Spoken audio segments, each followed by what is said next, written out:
Hello SSC aspirant, welcome back to my channel. I hope आप सबकी पढ़ाई अच्छी चल रही होगी।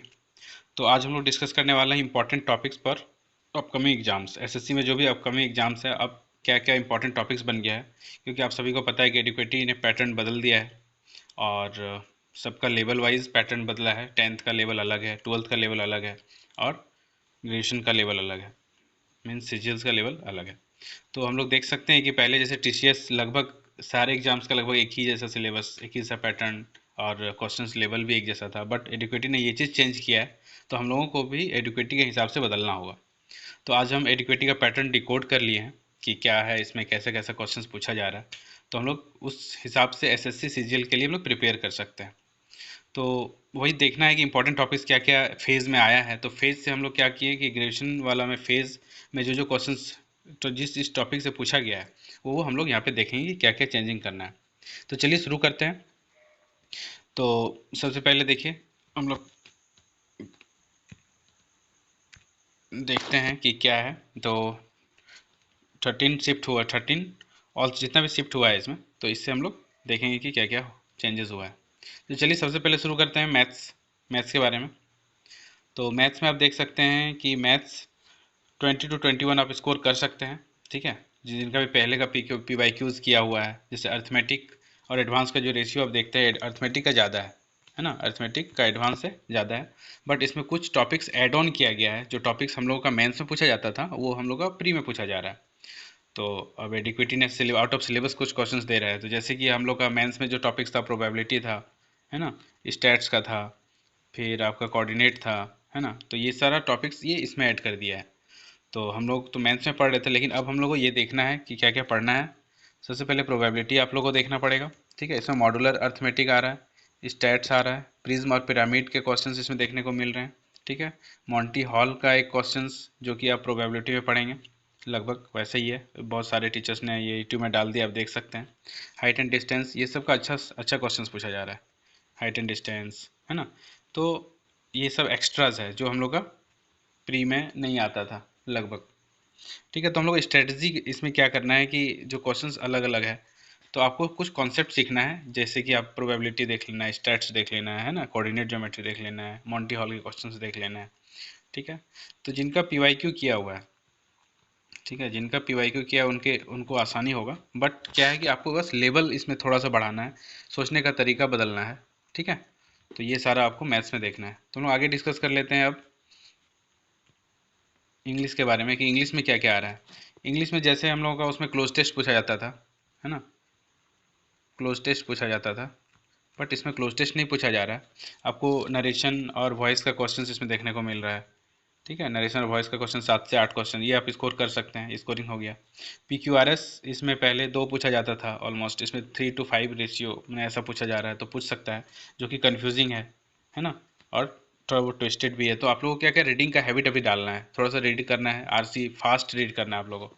और इसमें आरसी पूछा जा रहा है, डबल फिलर जो कि हम लोग का बैंकिंग एग्जाम में पूछा जाता है ना। इसमें टाइम आपका जा सकता है, तो आपको जल्दी से फास्ट रीड करके आपको जल्दी से आंसर तक पहुंचना है।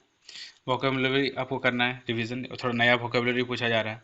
ठीक है, तो आप लोग स्ट्रेटजी इसमें क्या चेंजिंग करना है, स्पीड रीड करना है। ठीक है, तुरंत समझना है कि क्या होगा इसमें क्वेश्चंस, और जो नहीं आ रहा उसको स्किप करना है। ठीक है, ग्रामर देख लेना है, थोड़ा ग्रामर से अंदर से पूछा जा रहा है, जो भी रूल्स वगैरह बहुत सारा है। ठीक है, तो स्ट्रेटजी सबसे अच्छा इसका क्या रहेगा कि आप मेंस का मॉक लगा लीजिए। मेंस में जैसा पूछा जा रहा है वैसा प्री में अब इंग्लिश हो गया। तो ये इंग्लिश की बात हो गई। अब हम लोग देखते हैं जनरल अवेयरनेस का। जनरल अवेयरनेस में क्या चेंजिंग आया है, इसमें सबसे बड़ा चेंजिंग जनरल अवेयरनेस में ही है एक तरह से, आप देख सकते हैं, क्योंकि वो सब तो डुएबल है, कर सकते हैं। बट इसमें क्या है, स्टेटमेंट बेस्ड क्वेश्चन है, जैसे हम लोग का यूपीएससी में, आईबी में, है ना, आईबी में पूछा जा रहा है, यूपीएससी थोड़ा बहुत बोल सकते हैं, ऐसा पूछा जा रहा है। जिसमें 50% PYQ ट्रेंड कन्फर्म, वो तो है ही, 50% PYQ कन्फर्म रहेगा, लेकिन आपको इसमें स्टेटमेंट बेस्ड है, तो आपको स्टेटमेंट देखना है। स्टेटमेंट आसान ही रहता है, बट उसमें कन्फ्यूजन हो सकता है, क्योंकि आपको तीनों स्टेटमेंट आना चाहिए। ठीक है, तो इसमें आपको पॉलिटी में क्या देखना है, फोकस आपको क्या करना है, शेड्यूल्स देख लेना है ना, सुप्रीम कोर्ट वाला देख लेना है। ज्योग्राफी में आपको देख लेना है सॉयल, रिवर, मानसून। हिस्ट्री में गांधी एरा देखना है, हड़प्पा, मुगल, से सबसे क्वेश्चन ज़्यादा बने, है ना। इकोनॉमिक्स में आपको बजट के बारे में पूरा देख लेना है, बजट करंट रिलेटेड भी बजट जो आया है वो देख लेना है, आरबीआई है ना, कर्व्स वो देख लेना है, लोरेंट जो और जो भी है। तो उसके बाद साइंस में आपका एसआई यूनिट्स तो हमेशा इंपॉर्टेंट पहले भी रहता था, विटामिन सेल्स ये सब इंपॉर्टेंट टॉपिक्स है ऑलरेडी। स्टेटिक्स में आपका स्कीम डांसेस बैटल जितना कुछ हुआ है ये सारा देख लेना है आप लोग को। उसका करंट अफेयर्स 5 से 6 क्वेश्चन है, लेकिन करंट अफेयर्स में इस बार पहले से एसएससी अपने ट्रेंड में क्या होता था 2-3 साल पीछे का पूछता था, बट इस बार करंट 2025 का पूछ रहा है। ठीक है, तो ये बढ़िया है, बट इसमें स्टेटमेंट बेस्ड क्वेश्चन आपको थोड़ा डीप स्टडी करना पड़ेगा, है ना, आपको थोड़ा डीप स्टडी करना है। तो इसमें अपॉइंटमेंट देख लीजिएगा। ठीक है, डिफेंस से रिलेटेड, स्पेस अवार्ड, ठीक है, बजट एंड इकोनॉमी, तो ये सारा देख लेना है आपको।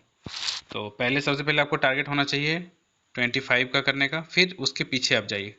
ठीक है, 25 से पीछे 6 मंथ आप जा सकते हैं, तो वैसा आपको स्ट्रेटजी बनाना है। तो अब बच गया, आप रीजनिंग का देख लेते हैं। तो रीजनिंग में क्वेश्चंस आपका थोड़ा सा लेवल हाई है, इसमें ज़्यादा आपको सोचना पड़ेगा, हाई लेवल थिंकिंग चाहिए, जैसे लॉजिकल क्रिटिकल, इस सब 3-4 क्वेश्चंस आ रहा है, ट्रिकी है। तो आपको थोड़ा सा डीप में, यदि नहीं समझ में आ रहा है, क्लिक नहीं कर रहा है, तो उसको छोड़ दीजिए, बट उसमें थोड़ा बहुत समय आपको देना है, ज़्यादा नहीं, वो आपको बताएंगे कि इसमें कैसे समय देना है। अभी देख लेते हैं क्या क्या क्वेश्चंस आ रहे हैं। ट्विस्टेड सिटिंग अरेंजमेंट है, जैसे आपको मेंस में आता है, पर सिटिंग लेवल अच्छा है। डायरेक्शन के क्वेश्चंस हैं, डिसीजन मेकिंग, है ना, कॉम्बिनेशन आपका थोड़ा सा डिफिकल्ट रहेगा। सीरीज प्लस कोडिंग, ये सब जो आ रहा है आपका, ठीक है, ये जैसे आउट ऑफ द बॉक्स है, जैसे नॉर्मली पहले आता था वो नहीं आ रहा है। तो स्ट्रेटजी आपको क्या करना है इसमें, इसमें कॉन्सेप्ट आपका क्लियर होना चाहिए, है ना, आपको मॉक का प्रैक्टिस होना चाहिए, थोड़ा बहुत जो लेवल अच्छा है उसका मॉक का प्रैक्टिस होना चाहिए, और मेंस लेवल सेट्स आपको बना लेना है लगभग। सारा में बनाना ही पड़ेगा आपको, जैसे इंग्लिश में मैंने बताया, तो इसमें भी आपको थोड़ा बहुत करना, और सबसे इम्पोर्टेंट आपका वो क्वेश्चंस आ रहा है ना, स्टेटमेंट बेस्ड क्वेश्चंस, जो आपका आता था, स्टेटमेंट्स एजम्पशन, ये सारा है ना, स्टेटमेंट बेस्ड आ रहा है। तो आप बोल सकते हैं सब में ही स्टेटमेंट बेस्ड आ रहा है। तो सबसे पहले आपको कैसे मॉक लगाना है वो हम लोग डिसाइड कर लेते हैं ना। जैसे हम लोग नॉर्मली क्या करते थे, जीएस पहले हम लोग 5 से 6 मिनट में लगा लेते थे, सफिशिएंट था, ठीक है ना। ये आपका टीसीएस का है, और आपका ये एडिक्विटी। तो अब आपको जीएस में अच्छा टाइम लगेगा, 9 से 10 मिनट, बट आपको थोड़ा सा कोशिश करना है, जल्दी करना है, और आप सब कम समय देंगे तो आप क्वेश्चंस नहीं देख पाएंगे। ठीक है, उसके बाद आपको जीएस, फिर इंग्लिश, जैसा नंबरिंग है वैसा आपको अटेम्प्ट भी करना है, अदरवाइज फिर दिक्कत होगा ना। इंग्लिश आपको जल्दी रीड करना है, जैसे कि अभी रीडिंग का हैबिट डालना है, पहले पहले इंग्लिश आपका 7 to 8 मिनट में हो जाता था, है ना, अभी थोड़ा टाइम लग सकता है। तो आप इसको भी ज़्यादा समय नहीं देना है, 10 से 11 मिनट से ज़्यादा नहीं देना है, अदरवाइज फिर आपको रीजनिंग और मैथ्स में प्रॉब्लम आएगा। थर्ड में आपको देखना है रीजनिंग।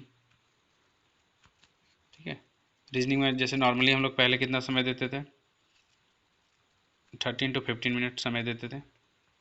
ठीक है, अभी भी कोशिश करना है आपको, ज़्यादा समय नहीं देना है, 15 से 17, इससे ज़्यादा नहीं, 15 से 17 देना है। अब फोर्थ आपका मैथ्स बच गया।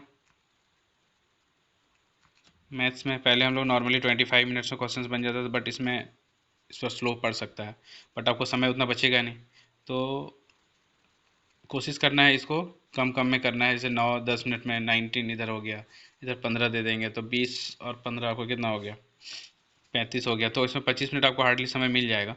बट आपको कोशिश करना है जितना क्वेश्चन हो सके, है ना, जितना क्वेश्चन उसको उसको एक्यूरेसी पे जाना है, और नहीं तो फिर प्रॉब्लम्स होगा, बहुत ज़्यादा नेगेटिव हो जाएगा। नेगेटिव ज़्यादा नहीं लेना, क्योंकि इसमें आप नेगेटिव ले भी नहीं सकते हैं, सब स्टेटमेंट बेस्ड है, जब तक आपका आंसर आएगा नहीं आप नेगेटिव आप अटेम्प्ट भी नहीं कर सकते हैं। तो सबसे पहले ध्यान क्या रखना है इसमें, आपका एक्यूरेसी अच्छा होना चाहिए, है ना, एक्यूरेसी अच्छा होना चाहिए, और आपको एक स्किपिंग आर्ट आना चाहिए, अदरवाइज आप क्वेश्चन देख ही नहीं पाएंगे सारा। स्किपिंग आर्ट बहुत इंपॉर्टेंट है इसमें। ठीक है, आप लोगों को स्किपिंग आर्ट आना चाहिए। तो ये सारा मेथड है जो आपको सीजीएल में हेल्प करेगा। ठीक है, और ये ध्यान रखना है आपको, 13 से एग्ज़ाम चांसेस है हो जाएगा। ठीक है, 13 से शायद 30 तक एग्ज़ाम है ना सीजीएल का। जो शेड्यूल्ड है। बट देखिए अब प्रोटेस्ट होने वाला है 6 को, क्या होता है 6 को, 6 अगस्त को प्रोटेस्ट है। बट अब देखिए क्या रिजल्ट आता है। लेकिन यदि ये नहीं टले एग्ज़ाम तो आपको प्रिपेयर्ड तो होना है ना, तो इसलिए आपको क्या करना है, अभी से मॉक प्रैक्टिस करना है और अच्छे लेवल के क्वेश्चंस लगाना है। तो चलिए सिलेबस आपको हम बता दिए क्या क्या करना है, और अभी यदि आप काम करिएगा इस पे लगभग अभी 10 दिन, ठीक है 10 दिन है हम लोग के पास लास्ट एंट्री स्ट्रेटजी। यदि आप 10 दिन अच्छे से करते हैं तो आपका एग्ज़ाम जैसा जाने वाला था उससे बहुत अच्छा जाएगा। तो चलिए पढ़ाई करते रहिए, तब तक के लिए कुछ नया अपडेट आता है तो फिर मैं आपको अपडेट करता हूँ।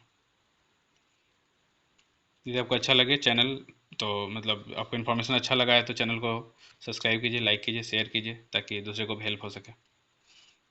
चलिए फिर मिलते हैं नए वीडियोज़ में।